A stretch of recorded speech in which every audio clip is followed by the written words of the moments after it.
Welcome to Working for Women, the Independent Women's Forum podcast, where we are changing the conversation about women and public policy for the better. Hello, this is Charlotte Hayes, Director of Cultural Programs at the Independent Women's Forum. I'm here with a question this morning. Does immigration without assimilation put women's equality and safety at risk? Well, that's the headline of a piece that Carrie Lucas, IWF Managing Director, wrote for the New Boston Post. And it's a story that's getting a lot of traction, and it raises a very, very important question. Carrie, thanks for being here today. And I want to start by asking you a question. Men are stronger than women, but you maintain that because of Western values, this doesn't really matter in our society. Can you explain that?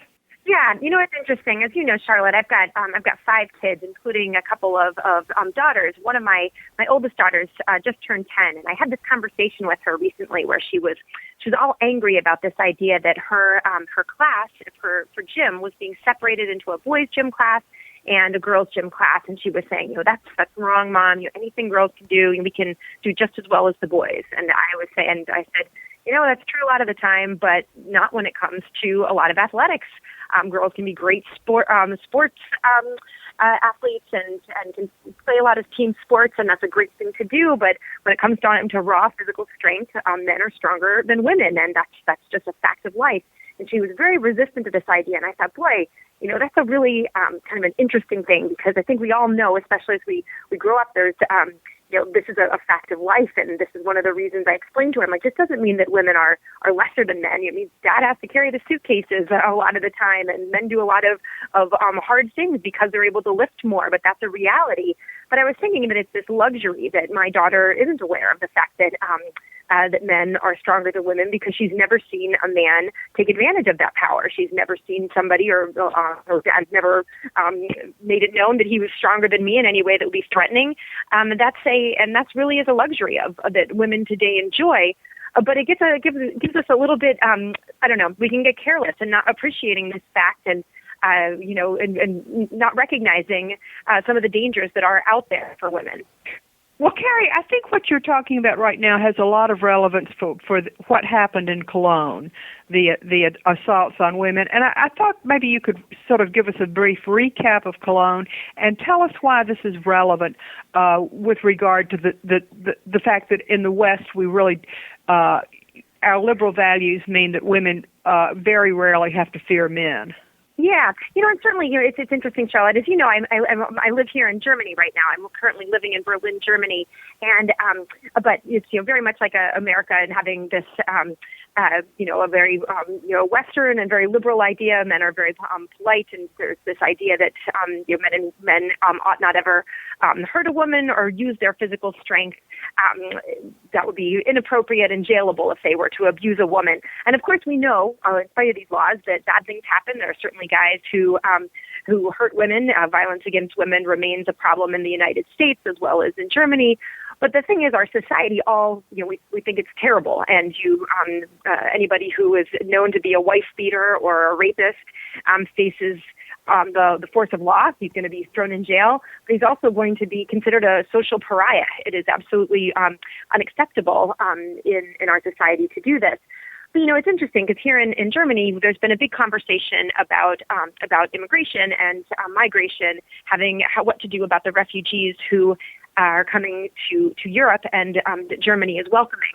And it's, you know, I think as a human being, you see the people who are coming in, and you think, oh my goodness, these poor souls coming in from these war-torn places where they are being threatened with loss of life and losing their property and having their families put at grave risk. And we all feel tremendously sorry for them and to want to help. And the Germans have been very generous in many ways in wanting to welcome as many refugees as possible. They let in well over 1 million refugees in 2015 and plan to have continued to open their doors. But it's been interesting because while everybody kind of talks about this idea of needing to help people out of a kind of a human rights moral duty, one of the kind of it's an unspoken tension in that some people are saying, what exactly are we importing when it comes to the differences in culture and how they respect what we have come to accept as Western values, including human rights, particularly women's rights, because it's a really awkward conversation to have, but there's a lot of places in the world where women's rights are not accepted, where the idea that men are stronger than women is seen as license to treat women very poorly. Women are second-class citizens. And as folks who hold those beliefs come in, that does threaten to change the culture here in Germany, in any place that's accepting large waves from another culture. And it creates some real immediate safety and security concerns for people living here. Well, you brought up such a touchy issue that I think we're all almost afraid to talk about. But one commentator said that the Cologne assaults prove that there is a real rape culture. Tell me a little bit about that. Tell me a little bit about what these Cologne assaults say, and are they being underreported? Well, absolutely. First of all, absolutely. It's interesting because we've heard, of course, in the United States, we've all heard this idea of this rape culture on college campuses. Again, I don't want to minimize the problems that we have in the United States and in Western countries with assault against women. Of course, there remains a problem, and there's a lot of things that go on college campuses which are unhealthy for men and women. Some is absolutely rape and sexual assault, but then there's a lot of kind of messy things that happen. But it's when you hear the words rape culture, I think a lot of us say, boy, we really shouldn't take for granted what we have in the United States when we have a system when, guys, as soon as they get to college campuses, are being told, no always means no. A woman can change her mind at the last minute, and if you do anything even close to sexual assault, you risk expulsion and then potential jail time. We certainly have, bad things happen. We have a culture that is, very tough on this idea. And that's just not the case. And when you look at what happened in Cologne specifically, there are parts of the world where if a woman is walking by and she is not accompanied by a man, if she is not dressed in what is considered modest dress, a lot of guys think that that's a license to take advantage of her. And we've seen this. We saw that in Egypt with the sexual assault and eventually gang rape of a reporter. And a lot of people, I think, were horrified, and they didn't want to talk about what this. We don't want to impugn another culture as being in any way inferior to ours. So there was a lot of reluctance to discuss that. Well, I think that's what's gone on in Germany, and you kind of have heard whispers and under the radar about there being a problem with sexual trafficking, sexual assaults in some of these refugee centers. And then on New Year's Eve, what we all now know is that this moved from beyond the refugee centers into the main square. And this wasn't just an isolated incident. Everybody hears about Cologne as the city where in the main square there were a dozen scores of women who were molested. Some, I think it was roughly 2 or 3 who were actually raped in this public area. But actually in cities around Germany had similar attacks. There is reason to believe there's been reports that this wasn't an isolated series of incidents, but that this was a terrorist attack, that this was a planned. Some of these guys had instructions. They were given kind of marching orders to go ahead and assault Western women. And it took a while for news reports to fully kind of embrace this. And frankly, the political class in Germany, many of whom were women, you could tell that they were so reluctant to acknowledge what was going on that it was the kind of stuff that, my goodness, in another context, we would all be wanting to throw these ladies out on their ear for saying that women in Cologne should know better and should stay arm's length away from men in the public square, as if a woman ought not be able to walk in front of the Cologne train station on her own, or that a woman should have to wear pants or should expect to be physically assaulted. And that's not the direction we want to go. That's not women's rights. That's not equality. And frankly, that's not liberalism. That's not Western values.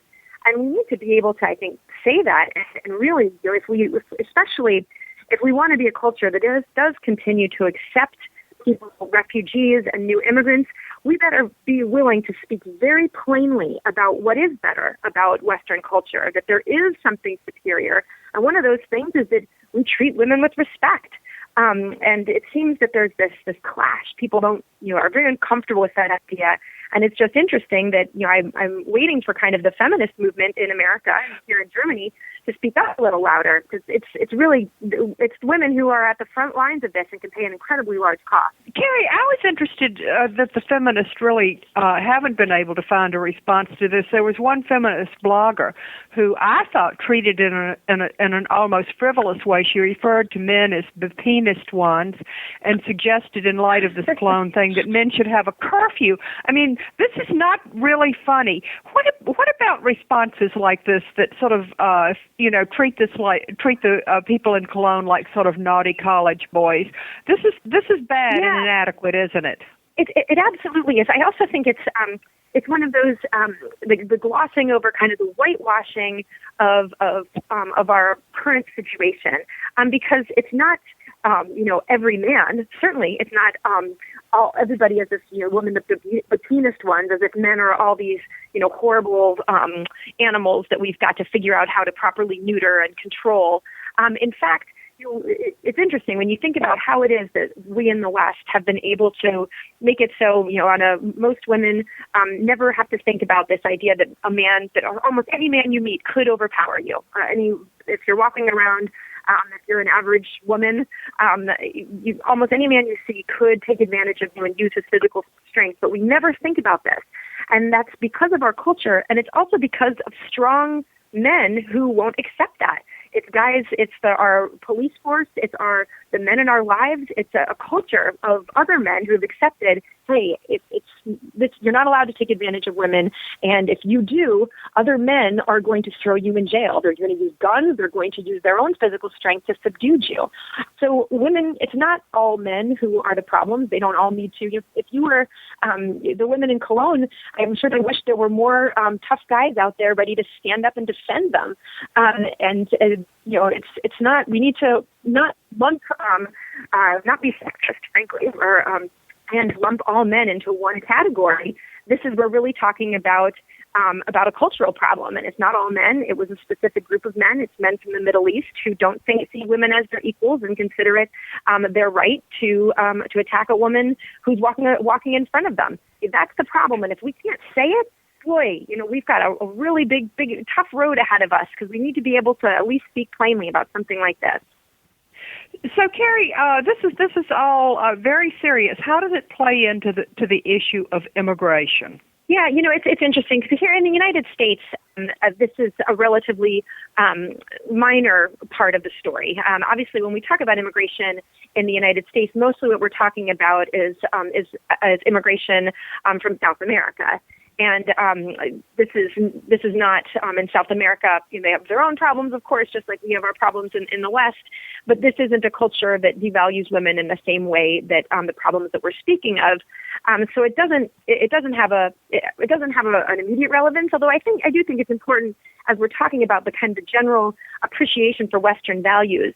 It is, I think, important for us to consider anytime we're welcoming large groups of people from another culture, on how we are going to integrate folks and make sure that they come to appreciate the same things that have made America great and the ideals that we believe are central, whether that's rule of law, private property, working, a work ethic, working for to support yourself, personal responsibility. These are all things that we need to make sure we impart to any culture that we welcome in. But specifically, as we think about the refugee situation and people coming from the Middle East, the United States is still a relatively small population or refugee population that's coming in. But in Germany, my goodness, it is an enormous. Germany has a population of 80 million, and letting in 1 million people last year, and potentially something along those lines next year, that could have profound effects, particularly since many are being settled in rather rural areas. I'm here in Berlin, and I see evidence of the refugee centers everywhere I go, and not that that's necessarily an all bad thing, but it certainly shows that they need to think very seriously about how it is they're going to make it so these newcomers become integrated into German society and accept the German values that which happen to we share with the United States, with this idea of women's rights and private property and things like rule of law. They have a lot of work to do. It's a real big issue here, and it could become one in the United States as more people come from some of these areas. Carrie, this has just been a great conversation, and I thank you. And I hope everybody will either go to the New Boston Post or to IWF.org, where we have reposted Carrie's very provocative and very serious and very important article, Does Immigration Without Assimilation Put Women's Equality and Safety at Risk? Carrie, thank you so much. Great. Thanks, Charlotte. If you enjoyed listening to this podcast, please give it a thumbs up, share it on social media, or stop by IWF.org for similar content.